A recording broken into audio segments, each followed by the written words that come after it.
Jean chapitre 8, verset 28.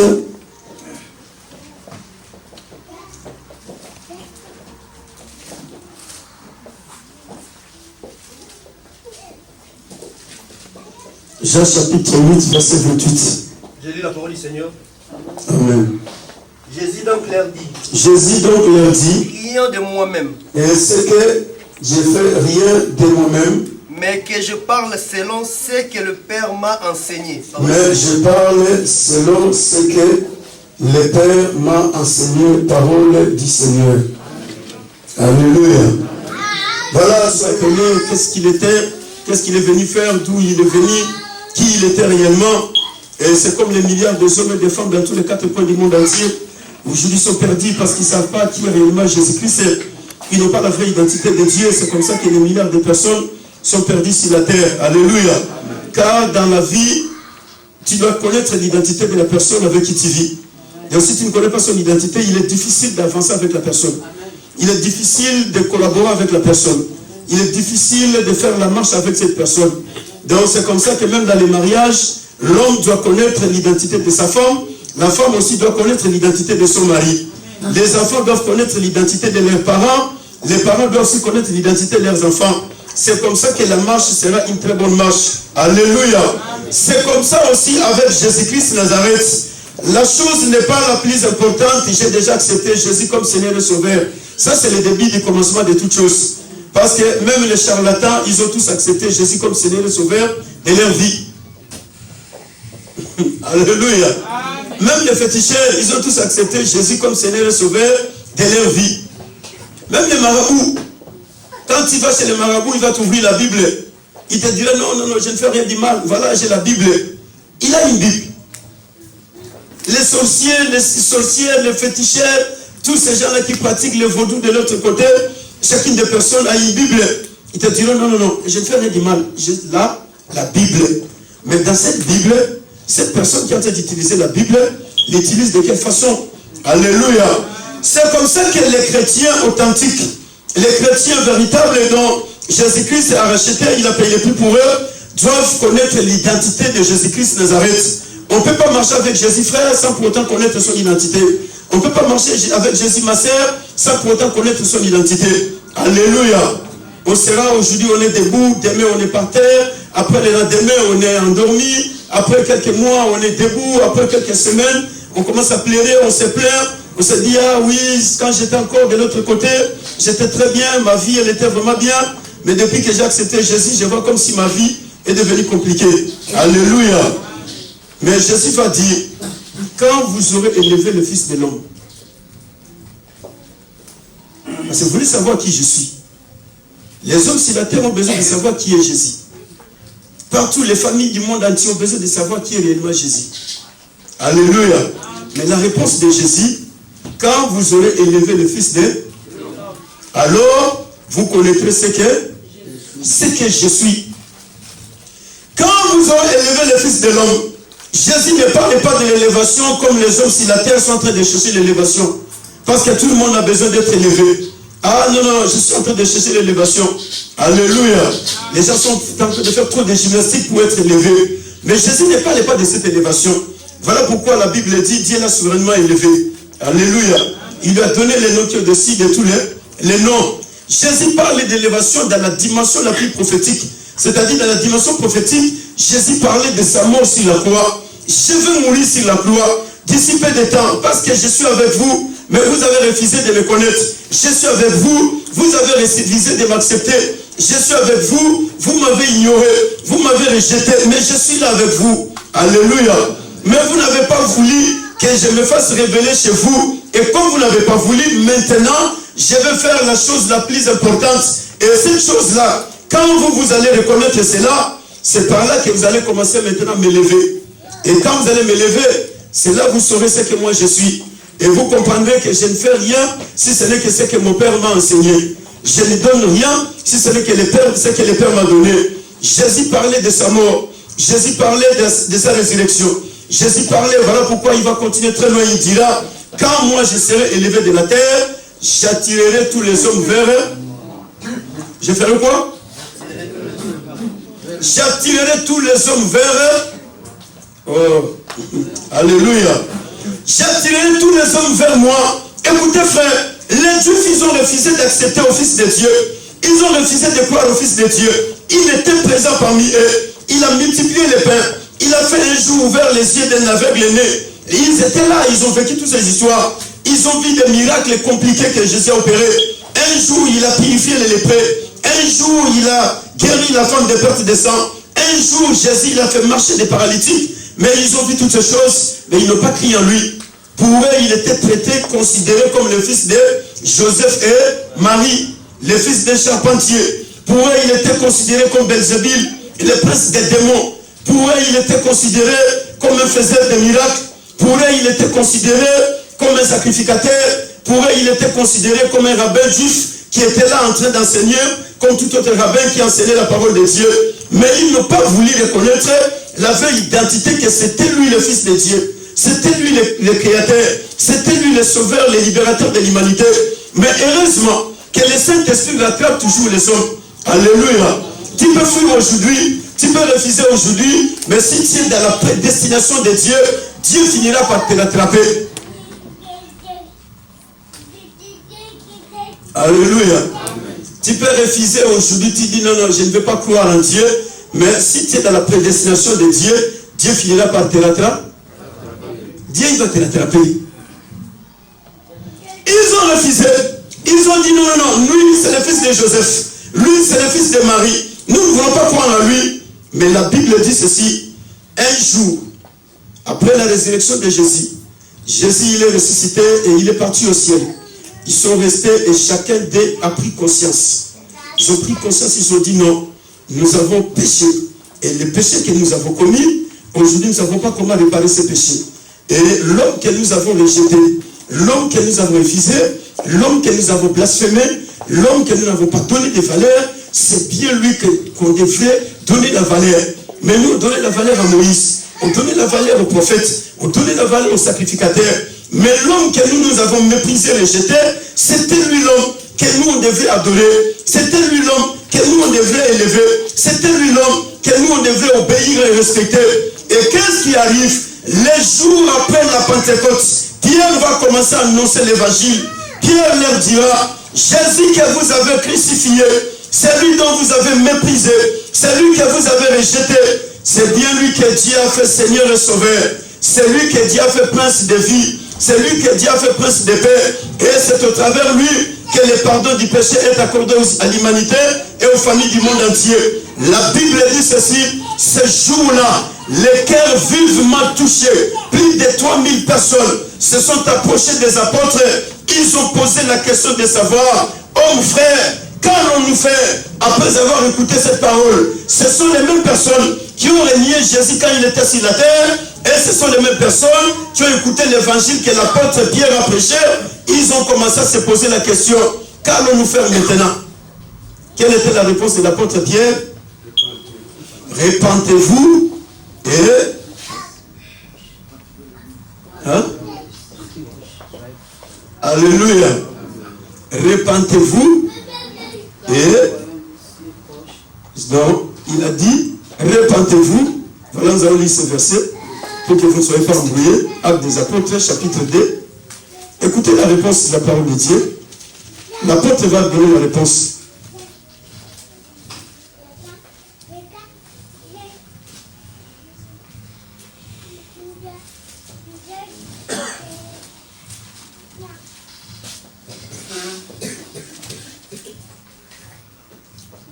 Actes des Apôtres, chapitre 2, verset 37 à 38. Que nous dit la parole de Dieu? La Bible dit ceci, j'ai lu la parole de Seigneur Jésus-Christ Nazareth. Après avoir entendu ce discours, il eut le cœur vivement touché. Il dit à Pierre et aux autres apôtres, oh frères, que ferons-nous? Pierre leur dit, repentez-vous et que chacun de vous soit baptisé au nom de Jésus-Christ pour le pardon de vos péchés. Et vous recevez le don du Saint-Esprit. Car la promesse est pour vous, pour vos enfants et pour tous ceux qui sont au loin, en aussi grand nombre que le Seigneur notre Dieu les appelle. Alléluia. Ils ont écouté la parole, frère, mais quand Jésus Jésus était présent, ils l'ont rejeté. Jésus présent, ils l'ont renié. Jésus présent, ils ont accepté de le crucifier. Ils l'ont livré entre les mains des Romains. Ils ont dit non, non, non. Pilate, il a posé la question de savoir entre Barabbas et Jésus, qui voulez-vous que je puisse vous relâcher? Ils ont dit, crucifiez Jésus. Crucifiez Jésus. Pilate dira, cet homme n'a rien fait du mal. Mais l'autre là, c'est un criminel. Comment vous allez faire le choix d'un homme juste qui va être sacrifié au lieu d'accepter la mort d'un criminel, mais vous acceptez la mort d'un juste? Ils diront que son sang retombe sur nous et sur nos enfants. Ah? Que son sang retombe sur nous et sur nos enfants. Pilate dira, non, non, non, je ne vais pas prendre la responsabilité. Je lave mes. Voici l'homme. Prenez votre Messie. Si vous-même vous allez le crucifier, prenez votre responsabilité. Mais moi, je ne prends pas la responsabilité de cet homme. Alléluia. Mais après la Pentecôte, Pierre va prêcher la parole. Raison pour laquelle, mon frère, raison pour laquelle, ma soeur, nous ne sommes pas au temps où les hommes sur la terre doivent être dans la distraction. Les milliards de personnes, des chrétiens dans tous les 4 coins du monde entier, ce n'est plus le temps de la distraction, mais c'est le temps de comprendre que le temps est arrivé dont Jésus-Christ de Nazareth doit être élevé. Jésus-Christ seul doit être adoré. L'église apostolique du temps de Pierre, du temps de Jean, du temps de Philippe, du temps de Paul et tous les autres qui sont passés, ils n'ont rien fait d'autre si ce n'est qu'élever Jésus-Christ, si ce n'est qu'adorer Jésus-Christ dans leur prédication, si ce n'est qu'exalter Jésus-Christ, dernière façon de faire les choses, dernière manière de vivre, dernière manière de parler, dernière manière de s'habiller. Il ne faisait qu'élever Jésus-Christ parce que lui-même il a dit, quand vous aurez élevé le Fils de l'homme, vous saurez ce que moi j'ai. Frère, Jésus n'a pas fait de gymnastique pour sauver des millions de personnes sur la terre.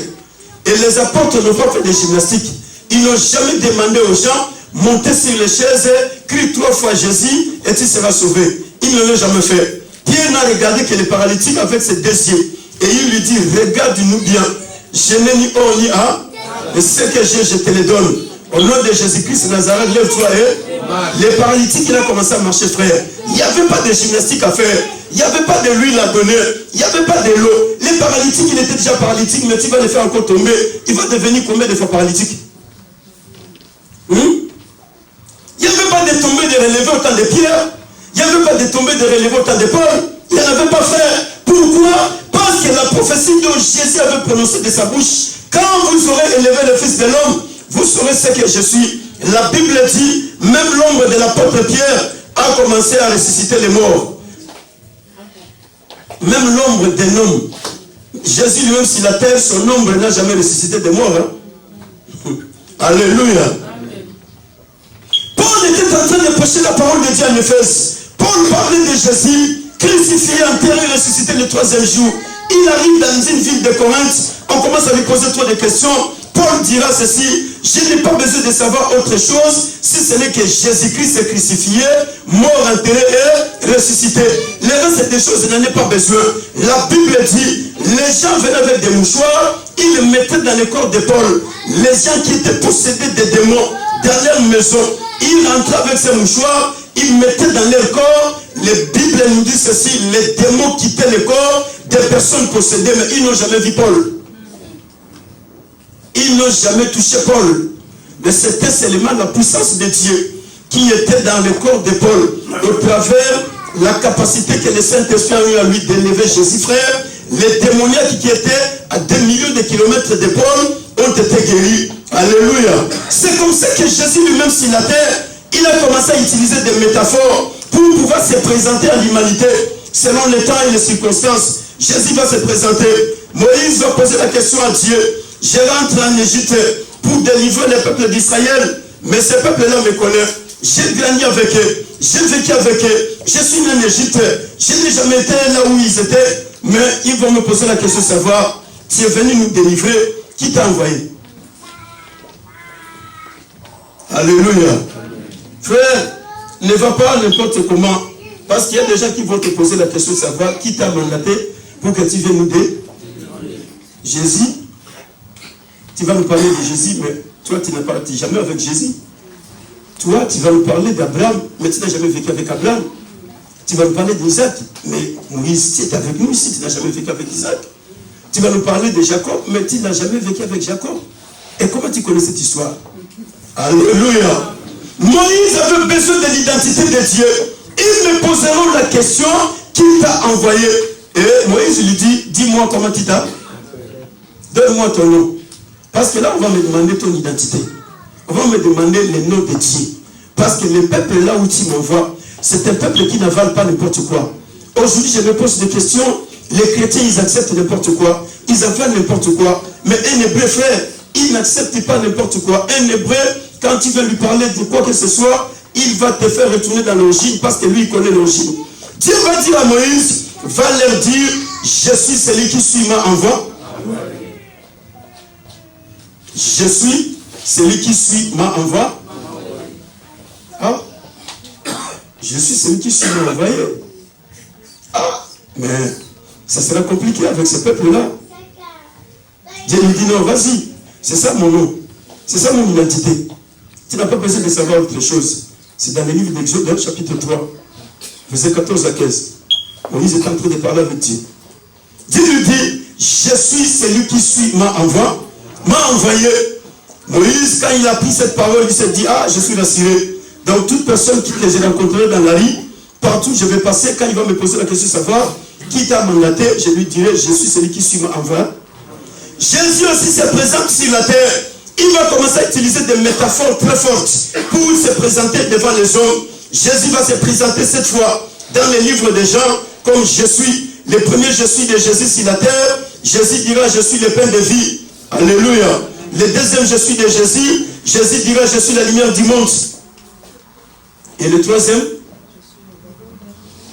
Hein? Non, ça c'est le quatrième. Le troisième je suis de Jésus. Le dimanche passé, déjà, on a parlé de cela. Hein. Je suis la porte de toutes les baies. C'était le troisième, je suis de Jésus. Le quatrième, je suis de Jésus. Je suis le bon berger. Le bon berger, c'est celui qui donne sa vie pour ses baies. Et le cinquième, hein? Je suis la résurrection et là. Et le sixième, je suis le chemin et là. Nul ne vient au Père sans pourtant passer par. Et le septième, je suis le vrai cep. Pas le cep, je suis le vrai. Parce qu'il y a des ceps. Alléluia. Alors pourquoi on va y aller tout doucement?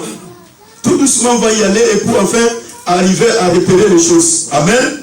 Je suis le vrai cep, mon Père est le vigneron. Vous êtes des sarments. C'est Jésus qui se présente.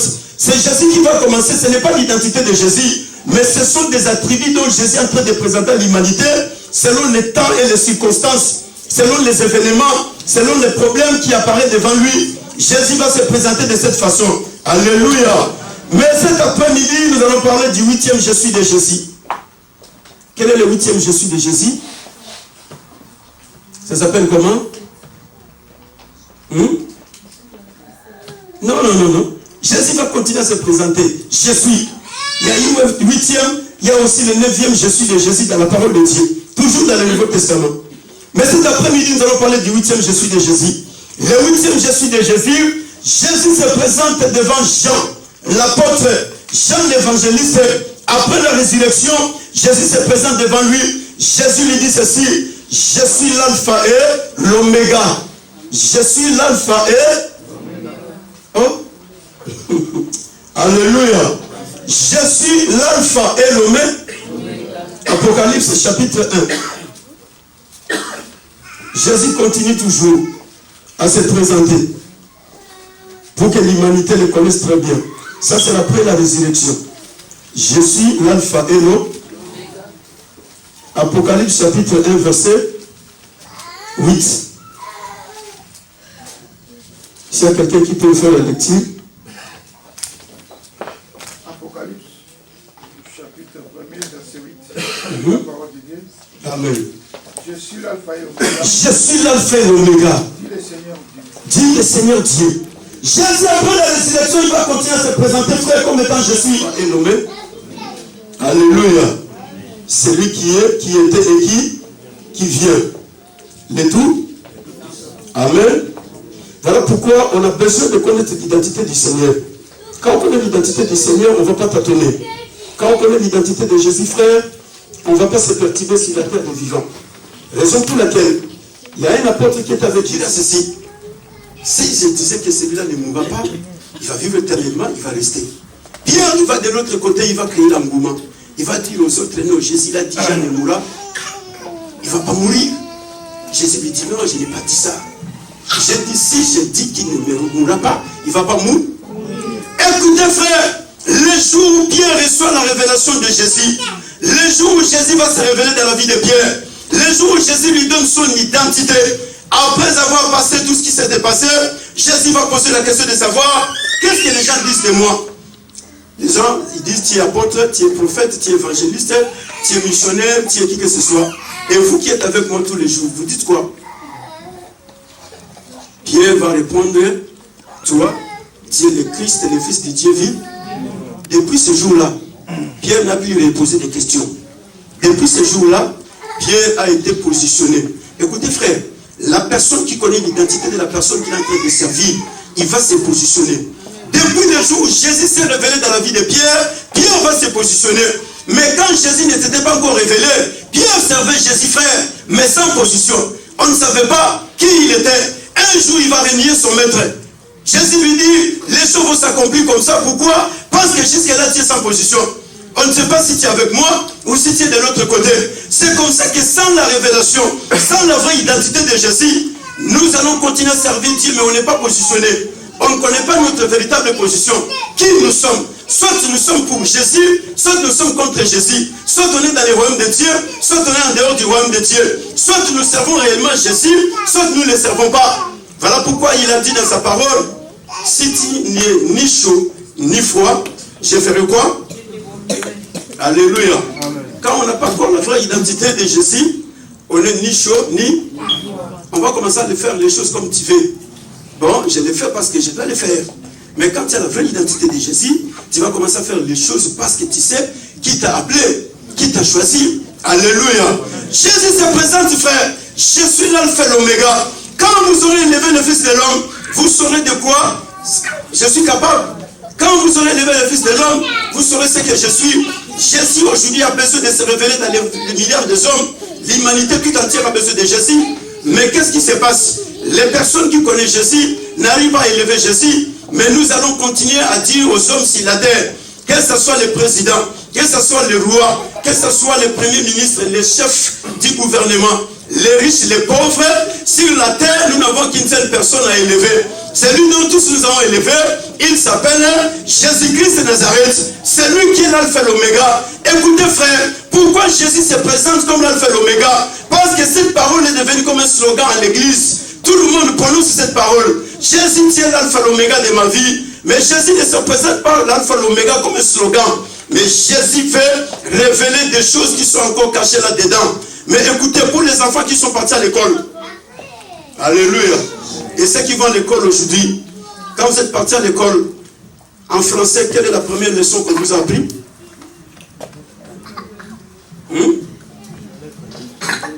En français, quand vous êtes partis à l'école, quelle était la première leçon qu'on vous a appris? C'était l'alpha. Pourquoi l'alphabet?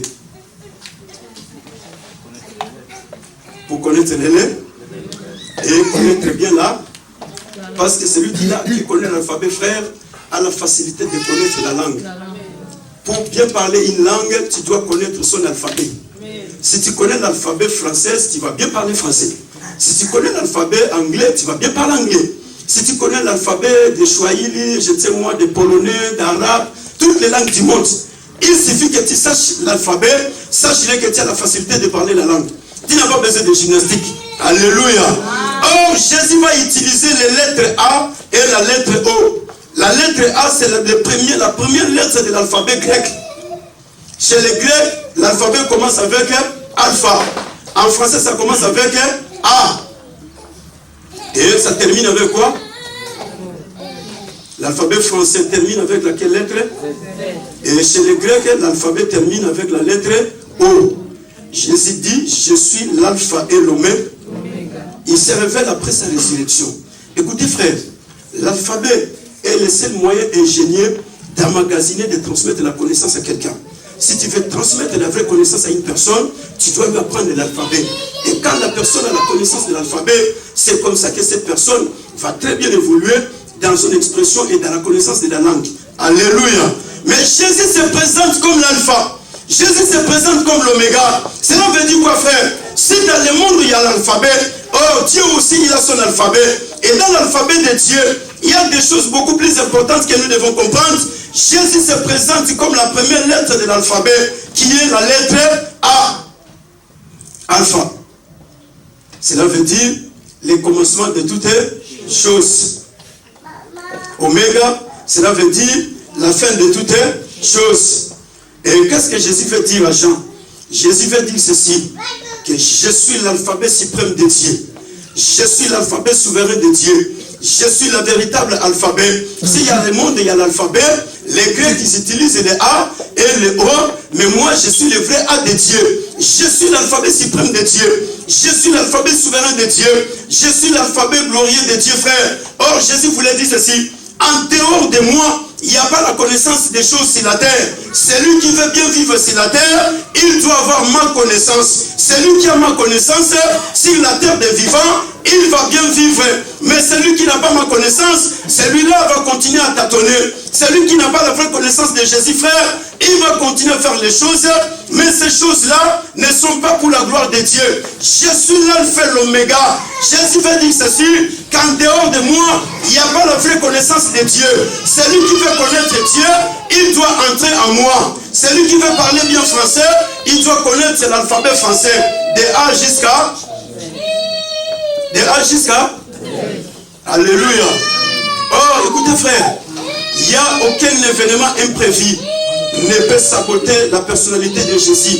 Même tout ce qui se passe aujourd'hui sur la terre, il y a le coronavirus, il y a l'Ebola, il y a le cancer, il y a le diabète, il y a le terrorisme. Toutes ces choses-là, rien et rien, je le répète, ne peut saboter la personnalité de Jésus-Christ, ne peut trancher devant le nom de Jésus-Christ Nazareth. Jésus reste l'alphabet suprême de Dieu. Jésus reste l'alphabet automatique de Dieu. Jésus-Christ reste l'alphabet souverain de Dieu. En dehors de lui, il n'y a pas la connaissance de Dieu. Celui qui veut connaître Dieu doit entrer en Jésus-Christ. Voilà pourquoi il a dit ce jour-là. Les apôtres qui étaient avec lui, ils l'ont beaucoup écouté. Tout le temps, Jésus parlait, celui qui m'a vu, il a vu le Père. Et Thomas lui dit, montre-nous le Père, cela nous suffit. Jésus très choqué ce jour-là. Il va dire, oh Thomas, pendant tout ce temps que je suis avec vous, tu n'as jamais vu le Père. Thomas lui dit, mais tout le temps tu parles du Père, Père, Père, Père. Montre-nous le Père, cela nous suffit. Colossiens chapitre 2. Alléluia. Vous voulez évoluer? Vous voulez évoluer? Amen. Alléluia. Vous voulez évoluer? Amen. Oh. Qui veut évoluer ici? Amen. Vous voulez évoluer dans la connaissance de Jésus? Amen. Frère Jeff, tu veux évoluer? Carlito, tu veux évoluer? Elena, tu veux évoluer dans la connaissance de Jésus? Alléluia. Colossiens chapitre 2, verset 3 à 4. 2 à 3, pardon. Colossiens. Qu'elle nous dit la parole de Dieu. Colossiens chapitre 2. Oui. Jusqu'au 3e verset. Amen. Afin qu'il y ait le cœur rempli de... Afin qu'il y ait quoi? Le cœur rempli de consolation. Le cœur rempli de consolation. Qu'il soit uni dans la charité. Qu'il soit uni dans la charité. Et enrichi d'une pleine intelligence. Enrichi d'une pleine intelligence. Ah là, vas-y, tout doucement, tout doucement. Enrichi d'une pleine intelligence pour connaître le mystère de Dieu. Pour connaître le mystère de Dieu. Savoir Jésus. Savoir Jésus. Mystère dans lequel sont cachés tous les trésors de la sagesse et de la science. Mystère dans lequel sont cachés tous les trésors de la sagesse et de la... Oh là là, s'il y a quelqu'un qui peut faire encore la lecture dans une autre version, dans d'autres versions c'est écrit mystère où est caché la sagesse et la connaissance. N'est-ce pas? Colossiens chapitre 2, verset 2 à 3. Je dis au nom de Jésus. Je combats pour eux afin qu'ils soient encouragés et que, unis par l'amour, ils accèdent ensemble en toute sa richesse à la certitude que donne la compréhension du secret à la certitude que donne la compréhension du secret de Dieu. À la pleine connaissance des secrets, c'est-à-dire Christ, en lui se trouvent cachés tous les trésors de la sagesse et de la connaissance. En lui se trouvent cachés tous les trésors de la sagesse et de la... Alléluia. Paul, il est en train de parler, il est en train d'exhorter l'église de Colosse, parce qu'il y avait un problème comme les problèmes se passent aujourd'hui dans tous les 4 coins du monde entier. Alléluia. À Colosse, il y avait un problème très sérieux. C'est comme la situation qui se passe aujourd'hui dans les églises chrétiennes, dans les assemblées chrétiennes. Et c'est ce qui s'est passé à Colosse. Il y avait des faux docteurs qui venaient avec un autre enseignement. Quand Paul venait, il prêchait, Paul parlait de Jésus. Et quand Paul quittait, les docteurs qui venaient après, et ils parlaient d'autre chose. Alléluia. Mais Paul dirait ceci. Enfin, que les peuples soient remplis de consolation. Et non seulement de consolation, qu'ils soient unis dans l'amour. Et qu'ils obtiennent la pleine intelligence et de la connaissance du mystère qui est Christ. Ce mystère-là, c'est Christ. Et Paul dit, dans le verset 3, il va continuer à expliquer les choses. Pourquoi? Parce qu'il y avait des hommes qui apportaient une certaine situation compliquée. Les faux docteurs venaient avec une secte appelée le gnosticisme à cette époque. C'est comme ça aujourd'hui, quand vous voyez, il y a l'occultisme qui entre à l'église, ne t'étonne pas, frère. Parce que cela n'a pas commencé aujourd'hui. Cela déjà existait au temps de Paul. Les gens venaient avec une sagesse exagérée. Les docteurs de la loi, les docteurs qui étaient des faux docteurs, ceux qui avaient des faux enseignements, ils venaient avec ces enseignements, ils s'introduisaient dans les églises pour éloigner les gens loin de la connaissance de Jésus, loin de l'amour de Dieu, loin de la compréhension des choses de Dieu. Et l'apôtre vient pour continuer à parler. Je veux que vous sachiez les secrets cachés, les mystères de Dieu. Voilà pourquoi Jésus se présente comme étant l'alpha et l'oméga. Je suis l'alpha et l'oméga de Dieu. Je suis le seul, celui qui vous donne la vraie connaissance de Dieu. Je suis le seul frère. Si vous voulez voir Dieu, il faut passer par moi. Voilà pourquoi il a dit, je suis le chemin, la vérité et la vie. Nul ne va au Père s'il ne vient pas par moi. Jésus est le seul alphabet de Dieu. Jésus est le seul alphabet de ta vie, frère. Si tu veux vivre Dieu sur la terre, tu dois connaître Jésus-Christ, qui il est pour toi. Si tu as la connaissance de Jésus-Christ, personne ne te trompera. Même si la personne fait sortir le feu dans sa bouche, tu ne bougeras jamais. Même s'il faisait marcher tous les paralytiques, mais tu seras comme les chrétiens des Bérets. Après avoir écouté Paul, ils allaient vérifier les Écritures. Et demain, ils venaient. Paul, hier, tu nous as dit ceci. Mais nous avons vérifié dans les Écritures, on n'en a pas tout. Et où est-ce que tu as trouvé cela? Tu vas le prouver. Paul, il était devant un peuple très compliqué. Hein? Hier, tu nous as dit ceci. Maintenant, tu dois le prouver. Cela ne se trouvait pas dans les Écritures. Mais où est-ce que tu as trouvé cela? C'est ce qui s'est passé à Corinthe. C'est ce qui s'est passé aujourd'hui dans les églises. C'est-à-dire que les docteurs qui travaillaient dans l'ignosticisme, et ils venaient avec une autre connaissance. Et ils se prenaient pour des hommes super, et ils étaient avec une sagesse très élevée, pour enfin impressionner tous ces peuples de Colosse. Mais Paul vient avec un langage très simple, pour dire au peuple, c'est seulement la connaissance de Dieu qui fera de vous des hommes et des femmes errés. C'est par la connaissance de Dieu que vous aurez la vraie consolation. C'est par la connaissance de Dieu que vous aurez la véritable intelligence et vous serez unis dans l'amour. Alléluia.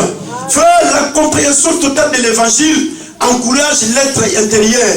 Celui qui a la compréhension de la parole de Dieu, il n'a pas besoin de paniquer devant les problèmes. Parce que la connaissance de la parole de Dieu et la compréhension de cette parole produit en toi l'encouragement. Ton intérieur est encouragé. Tu es comme David. Je suis devant le combat, mais je connais qu'il y a un Dieu qui m'a délivré devant l'ours et les lions. Même si Goliath m'intimidait, je ne céderai jamais à ces intimidations. Parce que David savait que le Dieu qui a combattu avec moi, l'ours dans les lions, il est ici présent avec moi. C'est lui qui a la compréhension de l'évangile, frère. Même si tu t'es retrouvé dans la fosse au lion, tu comprendras seulement. Satan, il a le pouvoir de me jeter dans la fosse au lion. Mais je suis celui qui suit. Lui, il est ici avec moi. Je suis celui qui suit. Lui, il est capable de me délivrer, même dans la fosse au lion. Je suis celui qui suit. Il ne me laissera jamais.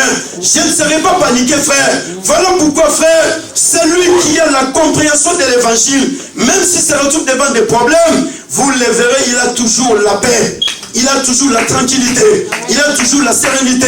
Tu verras comme si c'est quelqu'un qui a des milliards d'argent dans le monde, mais par contre, il n'en a pas. Pourquoi? Parce que la compréhension de la parole de Dieu produit la paix intérieure. La compréhension de la parole de Dieu apporte la consolation dans les difficultés.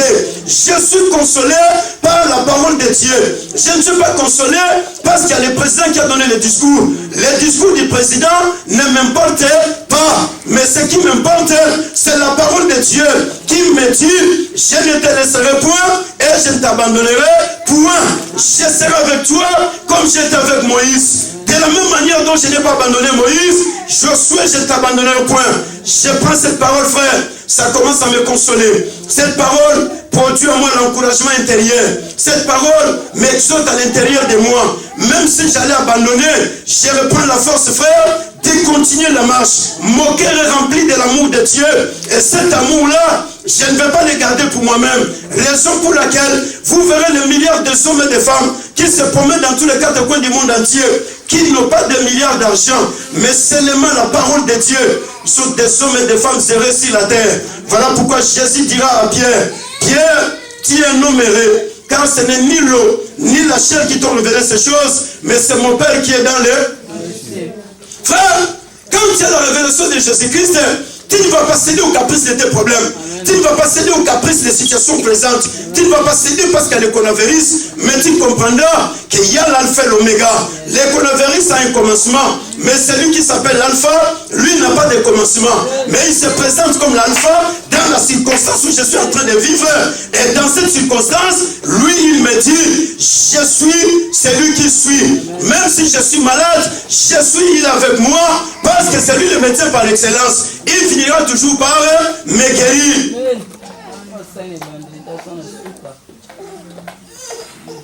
Voilà pourquoi l'apôtre dit que vous connaissiez le mystère caché. Ce mystère que vous ayez la connaissance et le savoir. Le mystère caché de tout le temps, c'est Christ. Alléluia. Christ en nous, c'est l'espérance de la gloire. Jésus-Christ, c'est le Fils de Dieu. C'est lui l'alpha et l'oméga de l'humanité tout entière. C'est lui l'alphabet souverain de Dieu. C'est au travers du frère que nous avons la vraie connaissance de Dieu. Devant lui, il n'y a aucune situation imprévue. Même tout ce que les hommes sont en train de faire sur la terre, rien ne peut saboter la gloire du Fils de Dieu. Rien ne peut saboter l'avènement du Fils de Dieu. Jésus reviendra un jour. Rien ne peut s'échapper au contrôle du Fils de Dieu. Il voit tout, il contrôle tout. Voilà pourquoi il a dit, je suis celui qui suis. Je suis celui qui vient et qui sera le Tout-Puissant. Alléluia. Dieu a autorité souveraine, frère, sur tous les événements. Tout ce qui se passe dans tous les quatre coins du monde entier, Dieu, il a l'autorité au-dessus de tout. Dieu, il a l'autorité au-dessus de tout homme.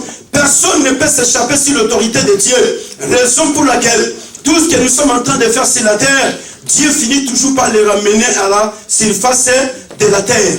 Même ce qui se passe en dessous de la terre, Dieu finit par les ramener à la surface. Parce que Dieu contrôle tout. Il est le tout-puissant.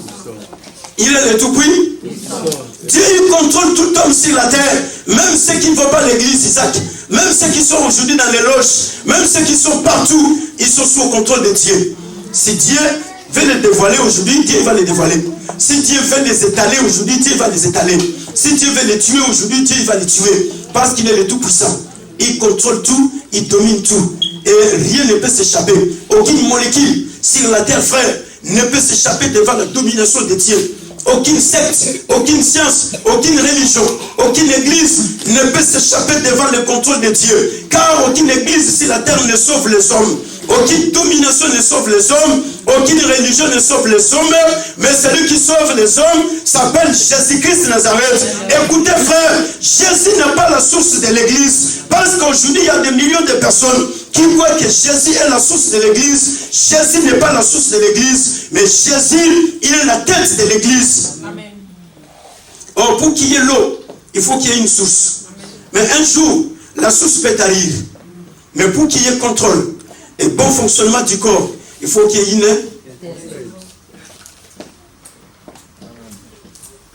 Est-ce que je me fais comprendre?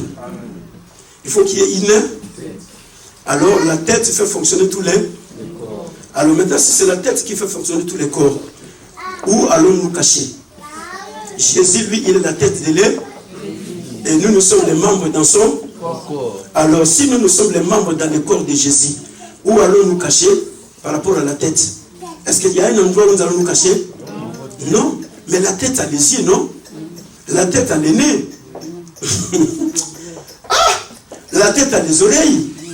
La tête a la bouche pour parler. Tout se trouve dans la tête, non?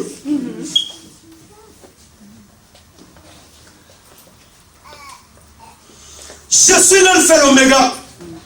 Je suis celui qui était et qui vient. Le Tout-Puissant. Le 8e, je suis de Jésus dans la Bible. Après sa résurrection, Jésus se présente comme l'alpha. Jésus se présente comme l'alphabet de Dieu. Jésus se présente comme la seule personne à qui nous avons accès à la connaissance de Dieu. La Bible dit, il se fait la parole. La parole se fait chair.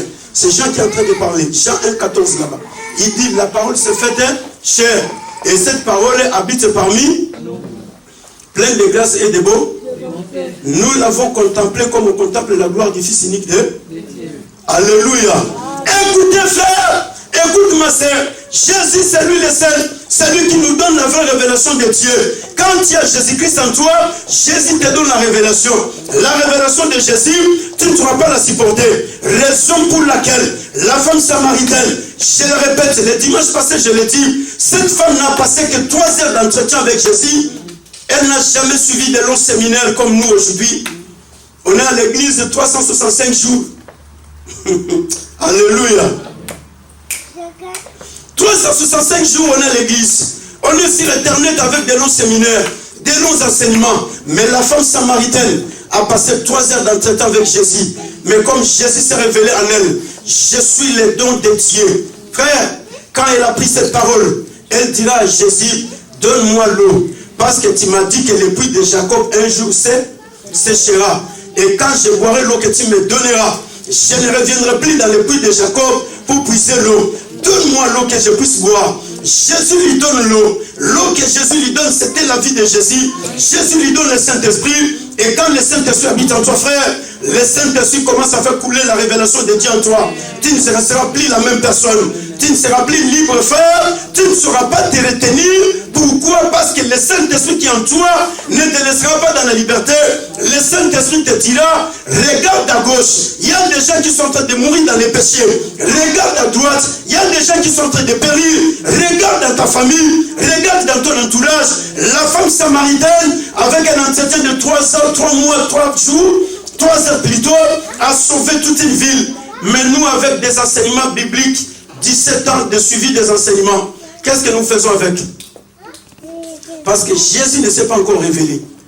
Alléluia. Jésus ne nous a pas encore révélé sa véritable identité.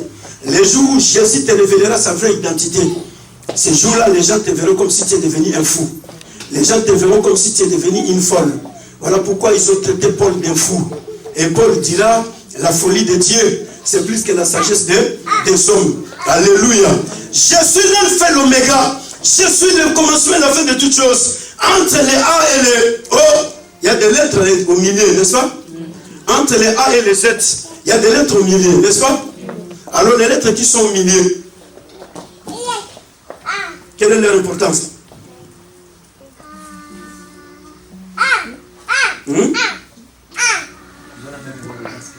Ils ont la même importance que les A, n'est-ce pas? Alléluia. Alléluia. Jésus est l'alpha et l'oméga. Maintenant, moi, je suis la lettre B. Toi, tu es la lettre. Et l'autre est la lettre. L'autre est la lettre. Continuons, parlons. Alléluia. Parlons.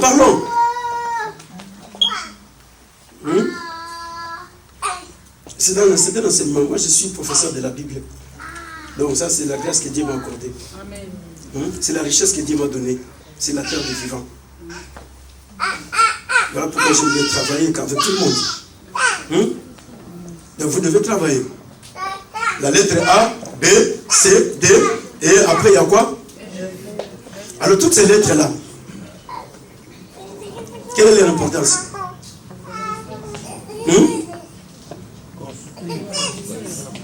Alléluia. Si tu veux écrire une phrase, tu dois utiliser toutes les lettres. Tu vas prendre les A, les B, les C et les D pour écrire je suis malade par exemple. Je vais à l'église, je vais à l'école, je vais au travail. Alléluia. Pour nous dire quoi, frère? Pour nous dire que Jésus est venu sur la terre pour sauver les hommes qui étaient perdus dans les péchés. Voilà pourquoi il a dit, le Fils de l'homme est venu chercher les brebis perdus d'Israël. Et ce ne sont pas ceux qui sont en bonne santé qui ont besoin du médecin, mais ce sont ceux qui sont malades et qui ont besoin du médecin. N'est-ce pas? C'est Jésus qui a parlé. Mais maintenant, Jésus, tout étant la lettre A, il fait son travail. Moi aussi, tout étant la lettre B, je dois faire mon travail. Toi, tout étant la lettre C, tu dois faire ton travail. 3 jours passés, frère, j'étais en train de méditer tout seul avec Dieu. J'étais là en train de méditer. Et j'ai posé la question à Dieu, comme Moïse a posé la question à Dieu. Je lui pose la question de savoir, Dieu, comment arrives-tu à supporter toute la souffrance des hommes sur la terre? Le monde avec l'injustice. Partout, il y a des maladies incompréhensibles. Il y a le terrorisme, il y a la famine, il y a des gens qui sont en train de mourir. Mais comment tu arrives à supporter toutes ces choses, Dieu? Je veux savoir. C'était ma méditation. Face à Dieu, je lui pose la question comme Moïse a posé la question. Je veux partir pour parler de toi. Mais comment tu t'appelles? Écoutez, frère, Dieu m'a donné une réponse très simple. Dieu me dit, au temps de Noé, j'ai utilisé Noé. Mais le monde était dans l'Égypte. Mais j'ai envoyé Noé comme serviteur de l'Égypte. Au temps de Sodome et Gomorrhe, j'ai utilisé Abraham. C'est Abraham qui a intercédé pour que les gens soient sauvés à Sodome et Gomorrhe. Au temps d'Élie, j'ai utilisé Élie. Pour qu'enfin que la famine et la sécheresse qui étaient en train de battre les records, l'idolâtrie qui était en train de détruire le peuple d'Israël soit renversée. Aujourd'hui également, j'ai besoin des hommes et des femmes qui vont se disposer. Parce que moi, je ne viendrai plus sur la terre pour venir faire ce travail. Mais ce sont les hommes et les femmes qui sont sur la terre. Dieu me ramène dans la parole de Dieu, le peuple de la Macédoine. Dieu me dit, lis un peu la parole. Ces peuples-là, ils étaient pauvres. Ils n'avaient rien comme richesse. Mais la Bible dit quoi? Dans leur pauvreté, ils ont donné plus que tout ce qu'ils avaient. Mais premièrement, ils n'ont pas donné tout ce qu'ils avaient. Ils ont fait d'abord quoi? Ils se sont eux-mêmes donnés à Dieu. Et quand ils se sont donnés eux-mêmes à Dieu, et après ils ont donné tout ce qu'ils avaient, les jours où l'église va se donner totalement à moi, Jésus-Christ, c'est ce jour-là que je vais commencer à utiliser l'église sur la terre. Parce que les gens ne se sont pas encore donnés à moi. Mais ils sont en train de donner leur corps. Ils sont en train de s'approcher de moi. Mais le cœur n'est pas donné à moi. Voilà pourquoi je n'arrive pas à rétablir toute la situation injuste du monde. Mais moi, Dieu, je ne viendrai pas pour mettre fin à l'injustice qui est dans le monde. Je ne viendrai pas pour mettre fin avec le terrorisme. Autant des apôtres, j'ai utilisé les pierres, j'ai utilisé les Paul, mais je ne suis pas venu dans le monde. Mais Paul, les pierres et les autres, ils ont parlé. L'injustice a commencé à stopper. Mais les hommes du temps de Pierre, les hommes du temps de Paul, ils ont donné leur cœur à moi. Mais aujourd'hui, les gens viennent dans ma présence, ils n'ont jamais donné leur cœur à moi. Ils viennent seulement, c'est la présence physique, mais le cœur n'est pas livré totalement. Mais le peuple de la Macédoine, avant qu'ils arrivent à donner leur argent, ils ont commencé à donner leur vie. Écoutez, frère, Dieu a besoin des hommes et des femmes qui vont relever sa bannière sur cette terre des vivants. Jésus a besoin de sauver des millions de personnes. Les choses qui se passent dans ce monde, ces choses-là ne nous importent pas. Oh, l'apôtre a fait ceci, l'évangéliste a fait cela, le prophète a fait ceci. Ces choses ne nous importent pas. Mais ce qui nous importe, c'est d'élever Jésus-Christ de Nazareth. Parce que c'est Jésus qui est mort pour l'humanité tout entière. Paul nous dit ceci, ce n'est ni moi, ni Céphas qui a donné sa vie sur la croix. Mais celui qui a donné sa vie, c'est Jésus-Christ de Nazareth. C'est Jésus que nous allons élever. Nous n'avons pas une apôtre à élever. L'apôtre n'est pas la tête de l'église. L'évangéliste n'est pas la tête de l'église. Le pasteur n'est pas la tête de l'église. Le prophète n'est pas la tête de l'église. Les intercesseurs et les diacres, les protocoles, personne n'est la tête de l'église. Les prédicateurs et les prédicatrices, personne fait. Parce qu'aujourd'hui, il y a des gens qui veulent intimider les autres. Ils veulent se faire voir comme si sont la tête de l'église. Il n'y a qu'une seule tête. Il n'y en a pas trois. La tête de l'église s'appelle Jésus-Christ de Nazareth. Celui qui sauve s'appelle Jésus-Christ de Nazareth. Voilà pourquoi Paul dit, le mystère caché, que vous puissiez avoir connaissance de cela. Ce mystère-là, Paul voulait seulement déclarer quoi? Paul veut dire, le mystère caché de tous les temps, c'est Christ. Christ qui transforme les vies. Personne, aucun pasteur, aucun apôtre, aucun prophète. Voilà pourquoi les chrétiens ne peuvent pas être paniqués de tout ce qui se passe dans tous les quatre coins du monde entier. Mais les chrétiens doivent savoir que j'ai l'assurance. L'apôtre dit, qui me séparera de l'amour de Dieu? Manifester en Christ pour moi. Ni la mort, ni la faim, ni le péril, ni les événements du temps présent, même ceux qui viendront après, même les anges qui viennent du ciel. Même si l'ange se présentait aujourd'hui, Papa Menza, il ne me séparera pas de l'amour de Dieu. Vous, il venait me dire, non, écoutez, je vais te dire, Dieu au ciel, il ne nous a pas payé notre salaire, ça fait 2 mois. Je ne l'écouterai jamais. Je lui dirai, arrête avec ces histoires. Alléluia. Jésus-Christ est le seul sauveur de l'humanité. Mais vous devez comprendre aujourd'hui, il y a les langages codés. Les choses qui se passaient dans l'église de Colosse, c'est ces mêmes choses qui se passent aujourd'hui. Aujourd'hui, le nom de Jésus est utilisé même par les sorciers et les sorcières. Et hier, ils utilisaient seulement le nom de Jésus. Après quelques temps, ils ont utilisé le nom de Jésus-Christ. Et maintenant, aujourd'hui, ils utilisent tout. Jésus-Christ de Nazareth. Pourquoi? Parce que le diable, il a compris que quand vous êtes en train d'utiliser le nom de Jésus, les gens sont en train de vous détecter directement que vous êtes des satanistes. C'est ce qui s'est passé à l'église de Colosse avec le gnosticisme. Les gens sont en train de vous détecter. Maintenant, vous allez encore aller très loin, Jésus-Christ. Et quand ils se sont arrêtés à Jésus-Christ, le diable, il a compris qu'il y a des personnes trop spirituelles dans le monde, ils arrivent toujours à vous détecter que vous êtes des satanistes. Vous n'appartenez pas à Jésus, le vrai Jésus. Et vous allez continuer maintenant à compléter tous les noms. Quand vous allez commencer à prier au nom de Jésus-Christ, écoutez frère, écoute ma soeur, il faut faire très attention. Quand le gnosticisme continue à travailler jusqu'aujourd'hui dans l'église, je peux citer le nom de Jésus-Christ, mais ce n'est pas le Jésus qui est mort. Ce n'est pas le Jésus qui a enterré et ressuscité le 3e jour. Mais le Jésus dont tous ces satanistes-là sont en train d'utiliser. Le Jésus dont tous ces apôtres-là, diaboliques, sataniques, occultes, tous ces prophètes, ces évangélistes sont en train d'utiliser, c'est le Jésus qui est le démon de la richesse. Ce Jésus-là, c'est celui-là qui est en train de donner la richesse à tous ces gens dont vous voyez aujourd'hui avec des grosses bagnoles, avec des grandes églises de 10 000 personnes. Ce n'est pas le Jésus qui est mort pour nous sur la croix. Non! Faites attention. Mais le Jésus qui est mort pour nous sur la croix, frère, quand il fait les choses, tu sentiras en toi, à l'intérieur de toi, que les choses vont commencer à bouillonner. Tu vas sentir cela. Il y a une puissance qui va sortir. Mais quand on parle de Jésus comme ça dans la volée, il n'y a rien. Voilà pourquoi ce jour-là lui-même, il a dit, il y a une puissance qui est sortie de moi, et la puissance est entrée dans une personne. Et la femme se présenta toute tremblante. Elle va dire, Jésus, c'est moi qui t'ai tout. Jésus lui dit, ma fille, ta foi t'a sauvé. Alléluia. Voilà pourquoi vous suivez beaucoup de prédications sur Internet. Vous suivez, mais écoutez frère, aujourd'hui, nous avons un problème très sérieux. Voilà pourquoi l'église doit être réveillée. Le peuple de Dieu doit avoir la connaissance de la parole de Dieu. Le peuple de Dieu doit savoir qui est Jésus-Christ. Jésus-Christ est le roi de Dieu, le Messie, l'envoyé de Dieu, c'est lui le sauveur de l'humanité.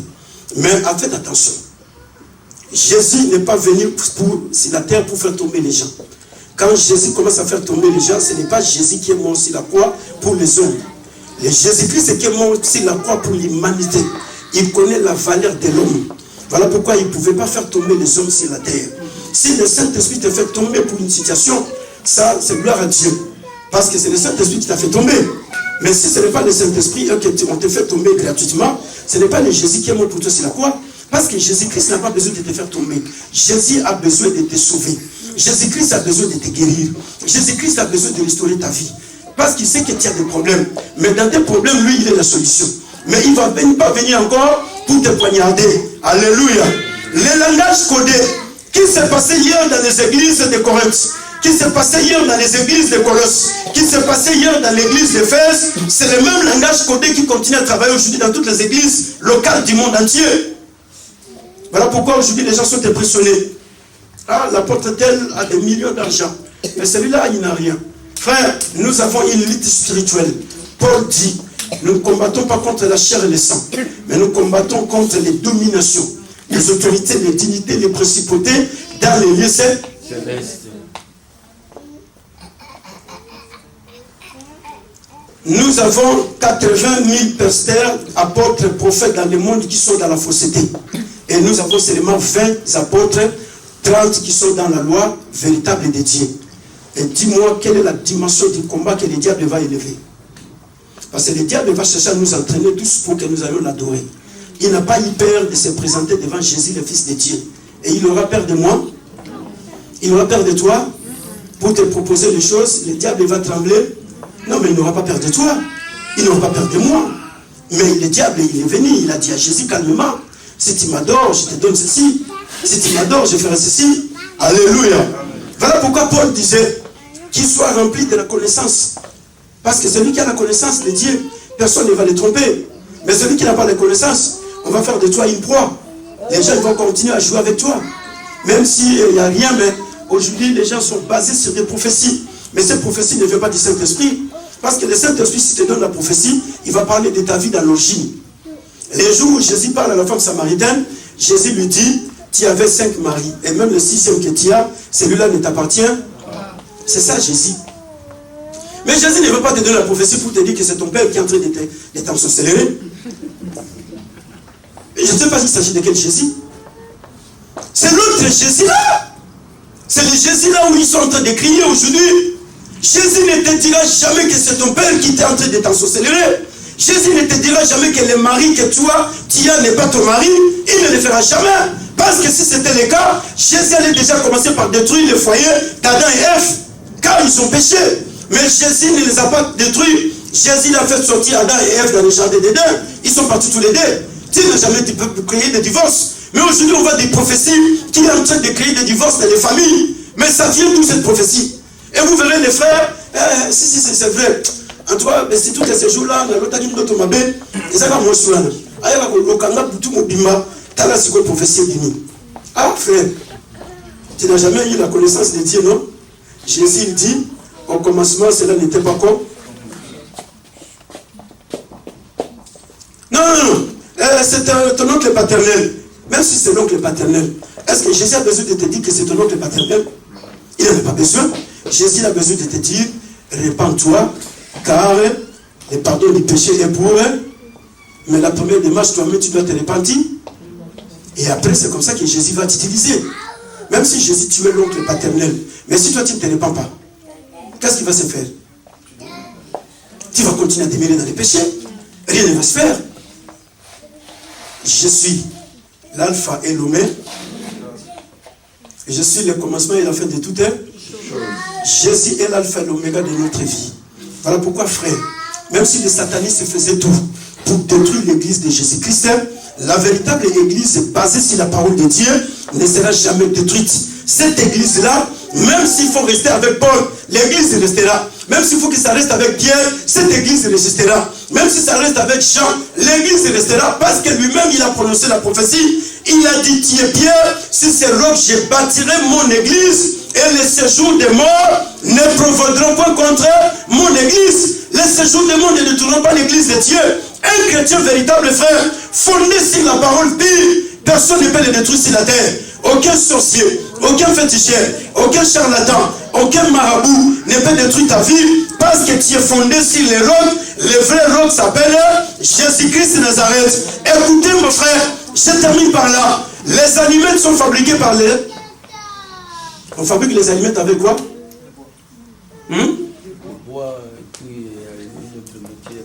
Alléluia. On va couper les bois, on mélange avec d'autres matières, on fabrique les aliments. Mais nous devons comprendre. Vous avez vécu l'histoire de l'Australie, non? Oui. Le feu qui a brûlé toutes les forêts de l'Australie. Oui. Oui. Écoutez, les bois, on les coupait en grande quantité pour fabriquer des armes. Mais un seul tige d'allumettes est capable de brûler toutes les grandes forêts. Est-ce que vous me comprenez?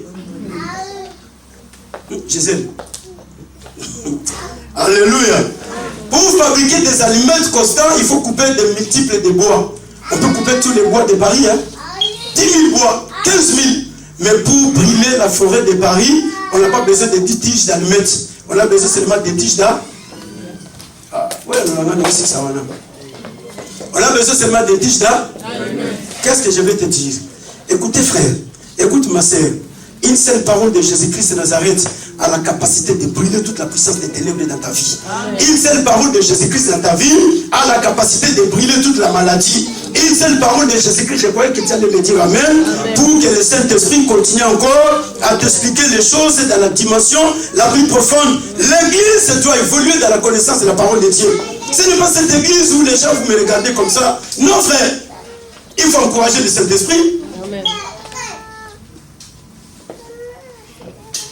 Une seule parole de Jésus-Christ, c'est comme ça changeait, bouleversait la vie d'un homme qui est resté pendant 38 ans à la piscine de Bethsaïda. Mais Jésus ne prononce pas de multiples paroles. Prends ton lit, lève-toi et... Une seule parole de Jésus-Christ, frère, a la capacité de brûler toute la malédiction, a la capacité de guérir toutes les maladies. Amen. Une seule parole, un seul tige d'allumettes a la capacité de brûler des millions de maisons sur la terre des vivants. Et à combien plus forte raison, la parole de Jésus-Christ, la Bible dit, il est lui-même le fait de dévorant. Il est capable de dévorer la magie, l'occultisme, même si la magie prenait place à l'église, mais Jésus-Christ est le fait dévorant, il va tout brûler. Même si l'occultisme s'installait, même si la sorcellerie, même si quoi que ce soit, le fait de Dieu, qui est Jésus-Christ, va tout brûler.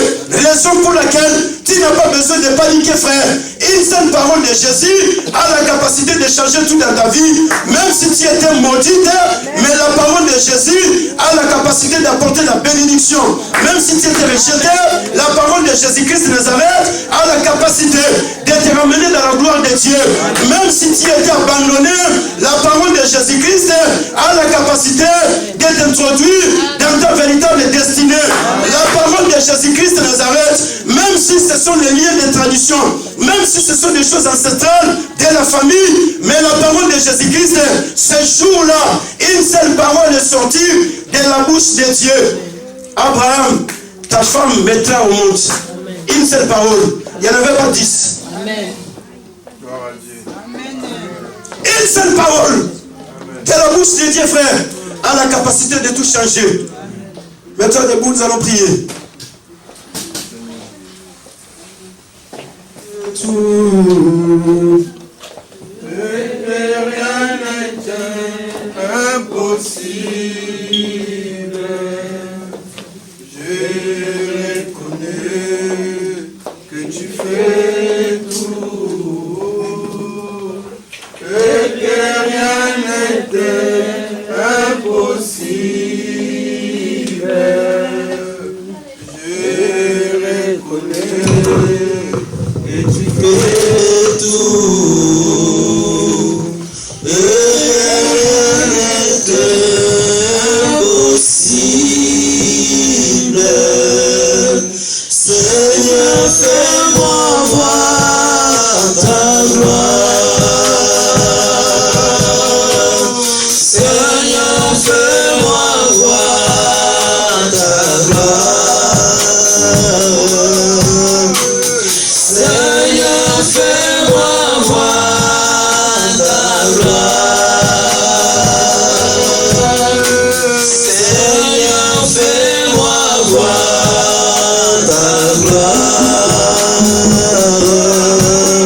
Ta gloire, Seigneur. Seigneur, fais-moi voir ta gloire. Tu vas prier cet après-midi. Tu vas dire au Seigneur Jésus, tu es l'alpha et l'oméga de ma vie. Tu es l'alpha et l'oméga de ma vie. Ma vie t'appartient. Ma vie t'appartient. Satan n'a pas de pouvoir sur ma vie. La maladie n'a pas de pouvoir sur ma vie. Le péché n'a pas de pouvoir sur ma vie. Les échecs n'ont pas de pouvoir sur ma vie. La sorcellerie n'a pas de pouvoir sur ma vie. L'occultisme n'a pas de pouvoir sur ma vie. La malédiction n'a pas de pouvoir sur ma vie. Au nom puissant de Jésus-Christ de Nazareth, j'ai été racheté à un grand prix. Jésus-Christ m'a racheté. Il a payé le grand prix pour moi. Il n'y a plus de condamnation pour moi. Si cette terre de vivant, je vivrai tête haute. Si cette terre de vivant, je vais marcher tête haute. Si cette terre de vivant, je vais accomplir la volonté de Dieu. Toi, Satan, qui m'empêchait. Toi, Satan, qui me retenait dans l'ignorance, dans la lourdeur, dans l'incrédulité, dans la désobéissance, dans la négligence, qui me retenait dans l'aveuglement spirituel. Et cet après-midi, je sais que Jésus-Christ est le trésor caché de ma vie. Il est la révélation véritable de Dieu dans ma vie. Au nom puissant de Jésus-Christ de Nazareth, je t'ordonne de quitter ma vie. Toi, Satan, avec tous tes démons, je t'ordonne aujourd'hui de quitter mon esprit, de quitter mon cœur, de quitter mon âme, de quitter mon corps, car mon corps n'est pas la demeure des démons, mais mon corps est le temple du Saint-Esprit. Au nom puissant de Jésus-Christ de Nazareth, aucune puissance des ténèbres ne détruira ma vie. Aucune malédiction ne surgira dans ma vie. Aucune tracasserie policière ne détruira ma vie. Car Jésus-Christ vous a vaincu. Et je suis plus que vainqueur avec Jésus-Christ de Nazareth. Dès aujourd'hui, je proclame la victoire de Jésus-Christ. Je suis guéri de toute espèce de maladie satanique, démoniaque. Je suis guéri. Toi, la stérilité, tu ne vas pas dominer dans ma vie. Car Jésus-Christ a déjà vaincu. Et je veux mettre au monde. Je suis le témoignage vivant de Dieu. Au nom puissant de Jésus-Christ de Nazareth, je vais avancer avec Jésus-Christ. Je suis l'instrument que Jésus-Christ va utiliser pour le salut des millions des hommes sur cette terre de vivants. Vous les esprits de famille qui venaient me tourmenter, qui m'empêchent de ne pas continuer la marche avec Dieu, de ne pas vivre la gloire de Dieu sur cette terre de vivants, je vous ordonne aujourd'hui de quitter ma vie. Au nom puissant de Jésus-Christ de Nazareth, nous vous ordonnons aujourd'hui de quitter notre église. Au nom puissant de Jésus-Christ de Nazareth, tous les esprits impies, tous les démons qui est en train de perturber notre église, toi Satan, qui nous empêche de ne pas évangéliser, qui nous empêche de ne pas obéir, qui nous empêche de ne pas faire la volonté de Dieu, nous t'ordonnons cet après-midi de quitter notre église, de quitter nos vies, l'esprit de la sorcellerie, l'esprit d'incrédulité, l'esprit de doute, l'esprit d'aveuglement spirituel, l'esprit de la magie et de l'occultisme, l'esprit de l'idolâtrie, l'esprit de l'ignorance. Nous vous chassons maintenant au nom puissant de Jésus-Christ de Nazareth tout esprit de désobéissance, l'esprit de la négligence, l'esprit d'irrégularité, l'esprit d'improductivité. Là où Satan qui nous a retenus, improductif pendant beaucoup de temps, nous chassons l'esprit d'improductivité, l'esprit de la stérilité spirituelle, l'esprit de la stérilité physique. Nous vous chassons maintenant au nom puissant de Jésus-Christ de Nazareth. Allez, libère nos vies maintenant, libère notre église maintenant. Partez au nom puissant de Jésus-Christ de Nazareth. Nous appartenons à Jésus-Christ. Nous allons vivre la gloire de Dieu sur cette terre de vivants. Car notre Dieu, il est le Tout-Puissant. Au nom puissant de Jésus-Christ de Nazareth. Jésus-Christ est notre Sauveur. Jésus-Christ est notre libérateur. Nos vies sont libérées. Dans le nom puissant de Jésus-Christ Nazareth. Mon esprit est libéré. Au nom puissant de Jésus-Christ Nazareth. Mon cœur est libéré. Mon âme est libérée. Mon corps est libéré. Au nom puissant de Jésus-Christ Nazareth. Rien ne va plus m'empêcher de faire la marche avec le Seigneur Jésus-Christ. Je vais triompher avec Jésus-Christ. Notre église va de l'avant avec Jésus-Christ. Notre église prospère avec Jésus-Christ. Il n'y aura pas des hommes stériles dans notre église. Il n'y aura pas de femmes stériles dans notre église. Notre église va vivre la richesse de Dieu.